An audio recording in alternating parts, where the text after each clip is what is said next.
Well, the British royals have posed for a new formal photograph. You notice there she's the only splash of color in this picture. But take a close look at her teeth.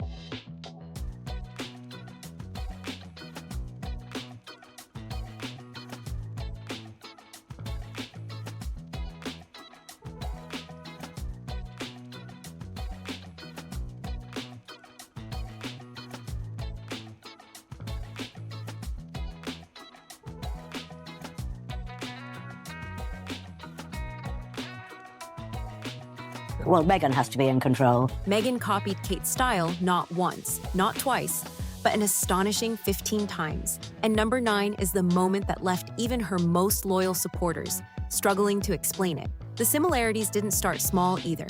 Just 3 months after Kate stepped out in a coat dress that instantly grabbed headlines, Meghan appeared wearing something that looked almost identical. Same color, same clean silhouette, and even similar accessories. Fashion watchers noticed right away. Royal commentators noticed too.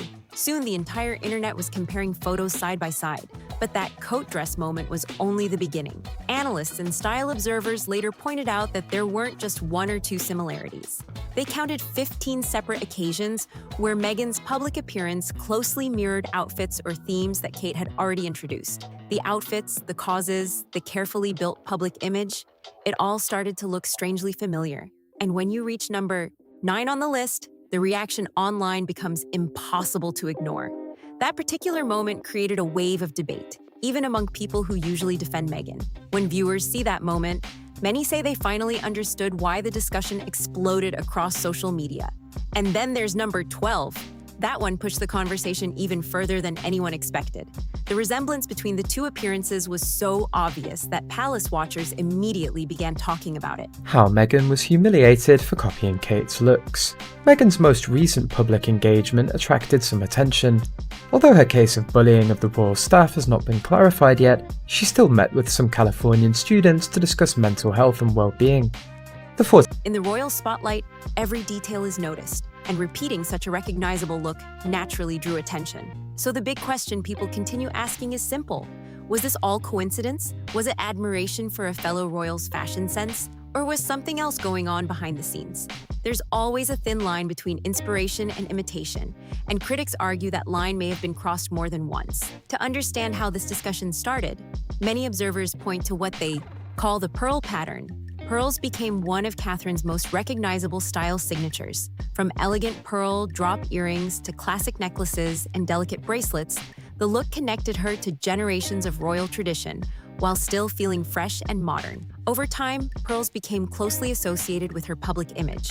Then Meghan joined the royal family, and suddenly pearls began appearing more frequently in her wardrobe as well. Not just random pieces either. Some jewelry experts noticed that the designs looked strikingly similar to styles Catherine had already worn. Royal jewelry analyst Ella Kay even tracked the shift, noting that Meghan's pearl accessories appeared far more often after 2018. According to those comparisons, several pieces echoed the same timeless aesthetic Catherine had helped bring back into fashion. And then came Princess Eugenie's wedding. That was the moment when the side-by-side comparisons truly exploded online. And the similarities became almost impossible for royal watchers to ignore. Catherine stepped out wearing understated pearl earrings. Simple, elegant, quietly powerful. The kind of jewelry that doesn't demand attention because it doesn't need to. Then Meghan appeared wearing much larger pearl earrings, bold, dramatic pieces that immediately drew the eye. Critics noticed the contrast right away. 21-year-old Duchess of Sussex unveiled a brand new long haircut that appears to have been influenced by sister-in-law Kate Middleton, the Princess of Wales. The Princess of Wales has made this hairstyle her distinctive look, and Meghan seems to have adopted it. Meghan has already been accused of dressing like Catherine. However, the most ironic part was when a student unintentionally referred to her as Princess Catherine. One look naturally held attention, while the other seemed to push harder for it. A fashion analyst summed it up in a line that quickly spread everywhere online. Catherine's pearls look inherited. Meghan's pearls look calculated. The meaning behind that comment sparked a wave of debate. Anyone can purchase jewelry, but the quiet confidence that makes something appear effortless cannot be bought. That single observation lit up the internet and became one of the most talked about comparisons between the two. But pearls were only a small part of a much larger pattern. Observers say the similarities kept appearing again and again. Outfits, colors, even public themes seemed to overlap. And as the list grew, the comparisons only became more intense. According to fashion experts, some moments felt less like inspiration and more like deliberate recreation. The discussion was already heating up, and people said the upcoming examples would make things even more obvious. Number 2 revolves around one of Catherine Walker's most recognizable coat dress styles. Catherine built a signature look over the years. Clean lines, elegant silhouettes, and a timeless royal presence. Designer Catherine Walker helped refine that image with carefully tailored outfits that quickly became iconic. Then in 2017, one coat dress captured global attention. The fitted shape, modest hemline, matching hat, and elegant clutch created a look that instantly stood out. It was the kind of appearance that people remembered immediately. Stylish, polished, and unmistakably Catherine. But just 3 months later, Meghan attended her first major royal engagement wearing a coat dress that sparked immediate comparisons. Meghan tried to imitate Kate to get Prince William's attention, but she completely turned into a clown. No wonder after getting married, Meghan started wearing light-colored clothes that didn't suit her. It turns out she was constantly copying Kate, hoping to catch William's eye. Statistics show Meghan has at least 33 outfits similar to Kate's, but her attempts at imitation only make people want to laugh. The overall formula looked strikingly familiar. A structured coat dress, similar accessories, and a nearly identical presentation style. Fashion journalist Elizabeth Holmes described the resemblance clearly. She noted that the look seemed carefully constructed to mirror Catherine's earlier appearance. The fabrics were different. The designer was different. Yet the overall effect appeared extremely similar. Photos quickly spread online, and the reaction arrived just as fast. Some viewers simply shrugged and said Meghan could wear whatever she liked. Others felt the resemblance was too strong to ignore. One widely shared comment summed up the mood. Meghan can wear any style she chooses, but a coat dress alone doesn't recreate Catherine's natural elegance. That comment circulated widely as discussions continued. But the bigger point wasn't just that one outfit. Observers say this was the beginning of something that repeated again and again over the following years. And then there was color, specifically royal blue. Catherine didn't just wear royal blue occasionally, she made that shade part of her public identity. Not navy, not cobalt. A very specific, vibrant tone that looks incredible on camera and commands attention without saying a word. She wore it during major appearances, diplomatic events, and several moments when global attention was focused on her. Over time, people began associating that exact shade with Catherine herself. When audiences saw it, they immediately thought of her presence and confidence. Then Meghan entered the royal spotlight, and fashion watchers noticed something interesting. Royal blue began appearing more frequently in her wardrobe as well. The same striking shade showed up during multiple public appearances.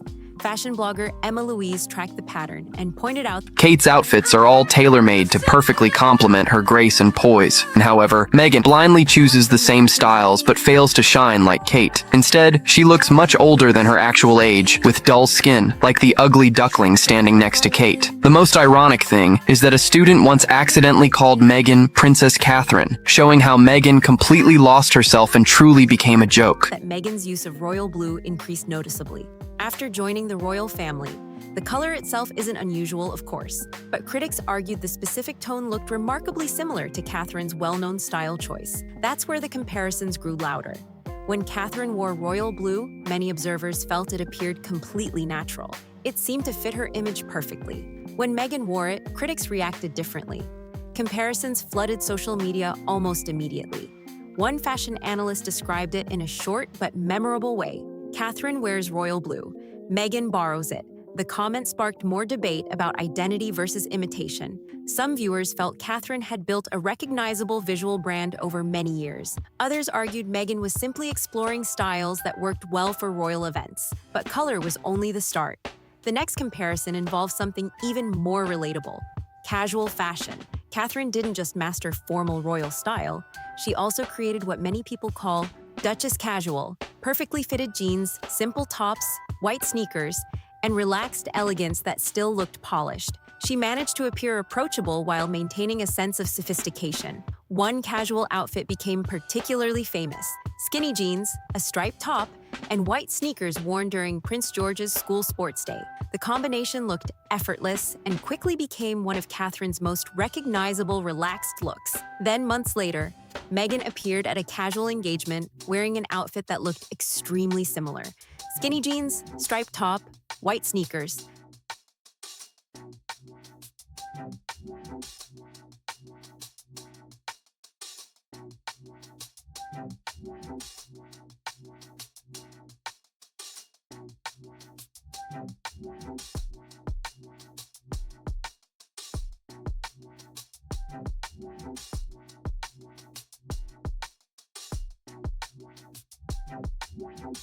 The comparison photos spread quickly online. Fashion journalist Allison Jane described the moment in a way that caught attention everywhere. Catherine looks like she threw on jeans and happened to look amazing.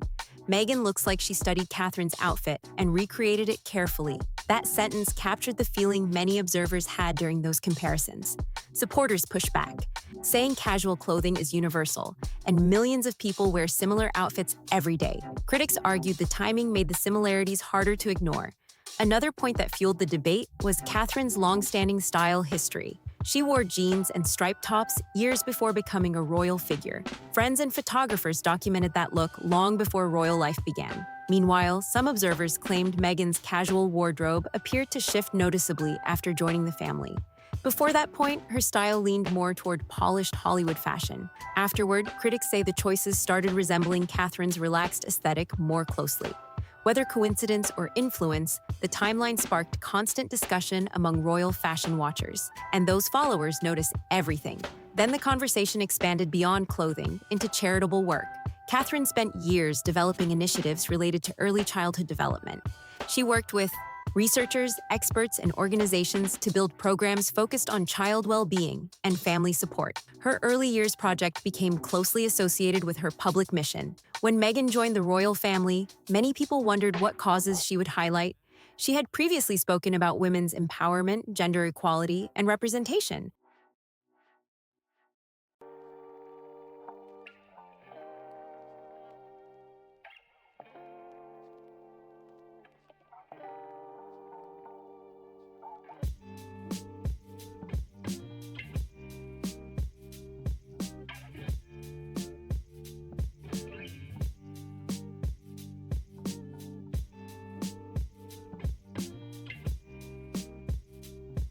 Those topics felt closely connected to her background, but over time, children's issues also appeared within Meghan's public work, not as the central focus, but enough to create comparisons with Catherine's established projects. Royal commentator Richard Eden noted that Meghan's involvement with children's initiatives appeared after Catherine had already made that topic a defining part of her work.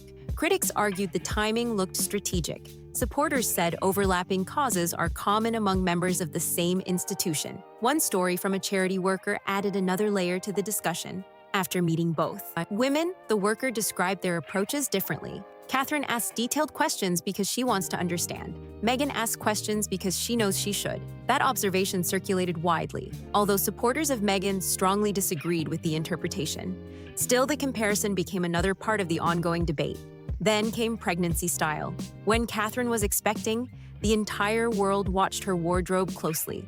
Elegant coat dresses, soft empire waistlines, modest hemlines, and carefully coordinated accessories created a polished maternity style. She managed to appear comfortable, graceful, and confident during each public appearance. Many people admired how effortlessly the look seemed to come together. So when Meghan announced her pregnancy, observers were curious, as a former actress with a modern fashion background.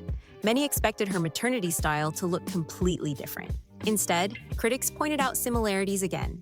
Structured. Coats, empire waistlines, and coordinated colors appeared frequently. Some observers felt the wardrobe echoed Catherine's well-known pregnancy style.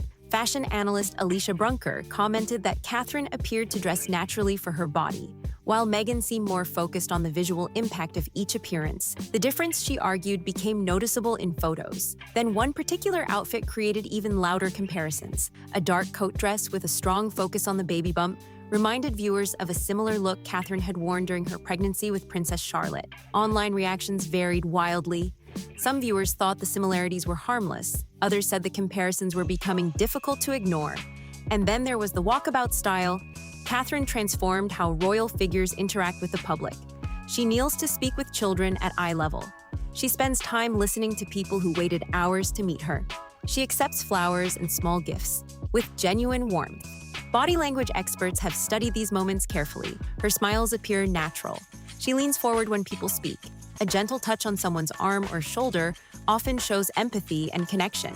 Observers say it looks natural because it is natural. Then Meghan began attending public walkabouts as well, and viewers noticed some familiar gestures appearing. Kneeling to speak with children, extended conversations, light touches during interactions, many of the same techniques Catherine had used for years. Body language expert Dr. Lillian Glass studied footage of both women and offered her perspective. Catherine's body language suggests genuine interest. Meghan's body language appears more like a performance. Royal correspondent Emily Andrews noticed something else too. Catherine focuses fully on the person standing in front of her. Meghan's gaze sometimes moves toward cameras nearby. For the public watching these moments, the difference felt subtle, but noticeable. Catherine's walkabouts often appeared like authentic personal connections. Meghan's sometimes felt more like carefully staged photo opportunities. And that observation led to the same conclusion repeated throughout the entire discussion. You can copy the actions, but copying the feeling behind them is far more difficult. You cannot copy what makes those actions genuine, and that gap is exactly what many people say they noticed. Number 8 focuses on the family photo style that Catherine helped popularize. Her family photos repeatedly captured public attention, not because they looked overly polished, but because they felt authentic. Images of William and the children laughing outdoors, natural smiles, unguarded moments in soft daylight. Those pictures gave people the sense they were seeing a real family simply enjoying time together. But those photos were not accidental. Catherine studied art history and photography principles, and that knowledge shows she understands how natural light works, how composition frames a moment, and when to capture an image instead of staging it. What looks effortless often takes patience and real skill. Then Meghan and Harry began sharing their own family photos, and observers quickly noticed similarities. Outdoor settings appeared again, relaxed poses, moments designed to look candid. The aesthetic seemed familiar, but some photography experts said something about the images felt different. One professional photographer explained it clearly. Catherine's pictures appeared to capture real moments as they happen. Meghan's photos sometimes looked like they required several attempts to create the feeling of spontaneity. In other words, the natural moment might have been carefully recreated. Holiday cards made the contrast even more noticeable. Catherine often shared photos where the children looked energetic and playful, surrounded by natural light and simple environments. The scenes felt lively and unfiltered. Meghan's holiday photos, critics argued, looked more carefully arranged. The lighting was controlled, the poses deliberate, and the entire presentation appeared professionally structured to create a relaxed impression. One approach felt like a window into a family moment. The other, some observers said, felt more like a carefully produced image. That contrast sparked intense online debate. Many people believe authenticity cannot be staged. Warmth and spontaneity are difficult to manufacture, and audiences often sense when something feels natural versus carefully designed. In the end, the photos that were meant to build connection sometimes ended up fueling more comparisons between the two women.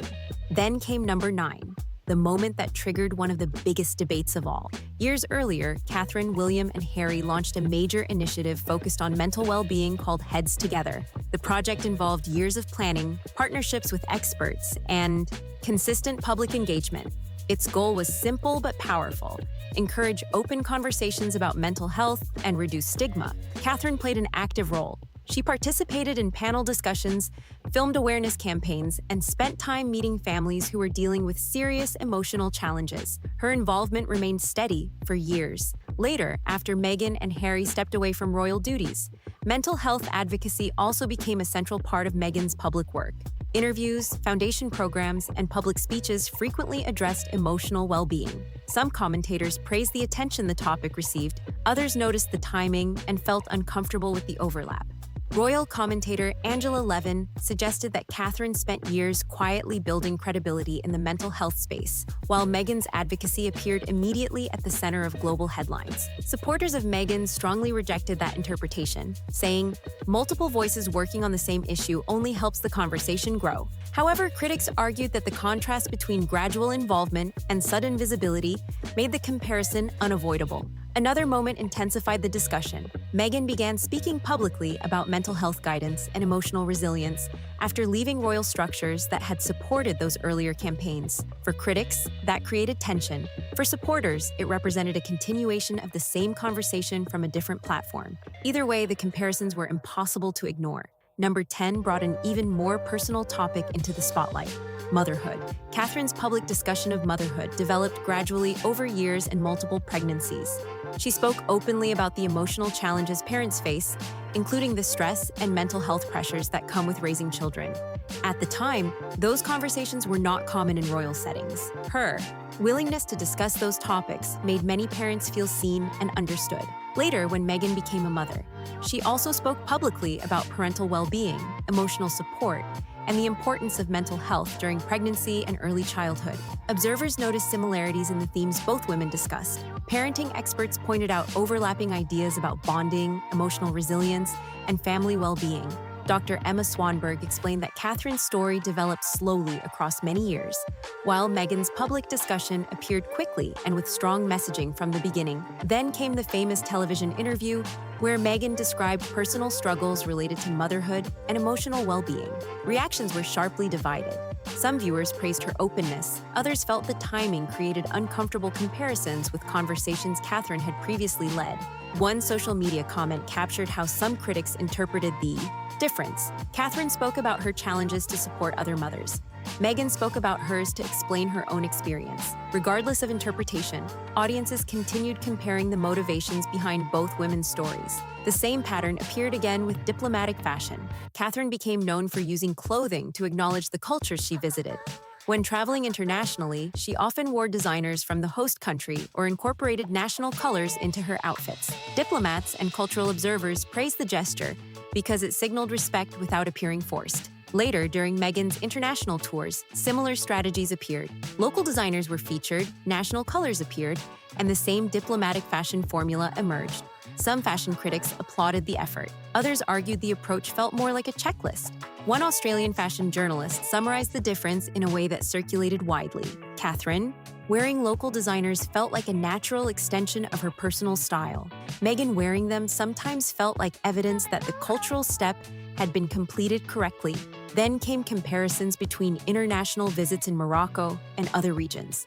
Side-by-side photos spread online. Observers said Catherine's choices appeared deeply integrated into the environment, while Meghan's sometimes looked more structured. Fashion communicates far more than clothing.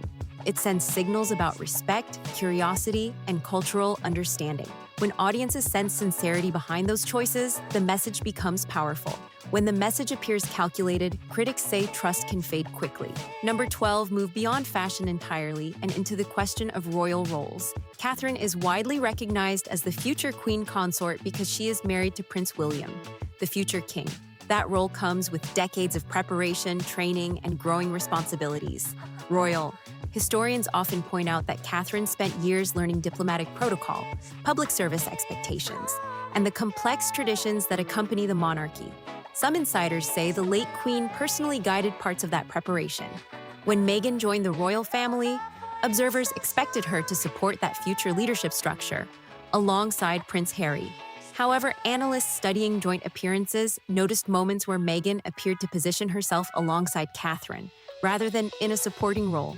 Body language experts examined photographs and video clips. In some cases, they believed Meghan placed herself visually as a parallel figure, rather than stepping back in accordance with traditional protocol. Royal commentator Richard Fitzwilliams addressed the debate directly. He explained that Meghan may have viewed herself as operating at the same level within the royal hierarchy. But constitutionally, the roles are different. Catherine is married to the future king, which places her in a distinct position within the monarchy. Some analysts believe expectations about status may have created tension behind the scenes. After Meghan and Harry moved to the United States, critics said the comparisons continued through media coverage and public announcements. Some headlines appeared close in timing to Catherine's appearances, which fueled speculation about competition for attention. Royal historian Hugo Vickers summarized the situation simply: Catherine's role is tied to the future of the monarchy. Meghan chose a different path outside that structure. Because of that decision, their public positions will always be different. Number 13 returned to charitable work. Catherine's patronages often align closely with issues she has studied deeply for years: early childhood development, mental health, the arts, and addiction recovery. She regularly visits organizations, meets experts, and develops long-term partnerships. When Meghan began, Selecting patronages, some observers noticed overlaps with similar themes. Organizations related to the arts, empowerment programs, and social initiatives appeared in both portfolios. Palace insiders suggested Meghan actively requested specific patronages that placed her near similar issue areas. Critics argued this created direct comparisons. Supporters said the topics themselves are broad and important enough for multiple advocates. One charity executive who worked with both women offered an interesting observation. Catherine often arrives prepared with extensive knowledge about the organization's history and challenges. Meghan, according to that account, focused more on introducing new ideas and changes early on. Different styles of leadership can produce different impressions. Some organizations value continuity, others appreciate rapid innovation. After leaving royal duties, Meghan launched a new foundation focused on issues including early childhood well-being, gender equality, and mental health. Observers again noted the thematic overlap with Catherine's long-standing projects. Critics described it as a continuation of the same pattern. Supporters said it simply reflected shared global priorities. Number 14, examine media strategy. Catherine's approach to the press has remained relatively consistent. She shares carefully chosen moments, releases family photos occasionally, and rarely responds publicly to criticism. Observers say this balance allows the public to feel connected while maintaining privacy. Meghan's strategy has looked different. Magazine interviews, documentaries, and public statements have been used to shape her narrative more directly. Public relations expert Mark Borkowski once described the difference this way. Catherine's strategy encourages quiet connection. Meghan's strategy actively manages public perception. The contrast became especially visible during legal battles with certain newspapers. Catherine typically handles intrusive coverage through official complaints or legal channels while avoiding personal public responses. Meghan's approach included lawsuits, interviews, and public commentary explaining her position. Royal correspondent Robert Jobson noted that Catherine tends to avoid becoming the central headline during press conflicts. Meghan's disputes often become major news stories themselves. Number 15 revealed the most measurable difference of all: public approval. A major opinion poll conducted in 2023 asked people in the United Kingdom about their views on members of the royal family. Catherine ranked near the top with approval ratings around 76%. Meghan's rating appeared much lower in the same survey, around 23%. Analysts emphasize that polling numbers shift over time and depend heavily on public mood and media coverage. However, the gap between the two women remained striking. When respondents were asked who best represents traditional royal values, Catherine received strong support. When asked which figure could serve as a role model for younger generations, Catherine again ranked highly. Even in the United States, where Meghan is often expected to receive stronger backing, some surveys still show Catherine maintaining high approval levels. Across several Commonwealth countries, the gap becomes even wider. For critics, those numbers confirm their arguments. For supporters of Meghan, they reflect how complex media narratives influence public perception. Regardless of interpretation, the polls highlight a clear contrast in public trust, and that brings the entire conversation back to the central point many commentators repeat again and again. People believe authenticity matters. Over time, audiences tend to recognize the difference between someone fully committed to a role and someone still shaping their place within it. Catherine's reputation has grown gradually through years of public service, steady appearances, and consistent messaging. Meghan's story has taken a very different path, one shaped by major media moments, interviews, and bold changes to traditional expectations. Fashion expert Elizabeth Holmes once summarized the debate in a way that many observers found accurate. You can copy clothing, charitable themes, photography styles, diplomatic fashion, or even communication strategies. But the internal qualities that make those choices believable, humility, patience, dedication, and quiet confidence, cannot simply be recreated. Those qualities have to grow naturally over time, and audiences usually recognize when they do. 15 comparisons, countless debates, and years of public discussion later, the differences between the two women remain one of the most talked about royal topics online. So what do you think after hearing all of this? Which comparison surprised you the most? Share your thoughts in the comments below. And if you enjoyed this breakdown, don't forget to like the video. Subscribe, share it with others, and stay tuned because the next story might surprise you even more. See you on the next one.